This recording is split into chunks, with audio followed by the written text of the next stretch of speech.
এ ভাই চাল দেন দেই 10 মণ চাল দেন। বলতেন দাদা চালের দাম কলম বাড়তি। কি কি হয়েছে?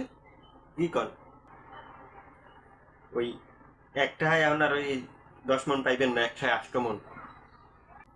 একটায় 8 মণ চাল মানে একটায় 10 মণ চাল না, চালের দাম বাড়লো কেমনে? হ্যাঁ মোদ্দার দিকেন হ্যাঁ নবাবের দ্বারে দিকে পারেন না। এখন কেমনটা লাগে একটায় দিয়ে 8 মণ চাল কিনবো? ইটা লাগাইছি, নবাবে লাগাইছি শুধু কামে হে মুগুল লাগে বাজাইয়ে এখন মগ এখন ভোগান্তি চালাইছি। সেই মুগুল গুলাকে না ওগল গুলাকে যে গুলাকে সেগুলাকে বাজাইছে তো মুখ কি মুগুরা যে দামে কিনে নি সেই দামে বেশি। এই 8 মণ চাল মধ্যে আবার কুলি লাগবে, হ্যাঁ দেওয়া লাগবে যে ইয়ে পাসানার নিচে কোনো কুলিও পাওয়া যায় না স্কিল। দেশটা পুরো গেছে এককালে। ব্যারনের তেল কিনবো, হ্যাঁ একসের দাম। ব্যারনের তেল মধ্যে আছে একটু যাও একটু কমাই রাখবো অনেক।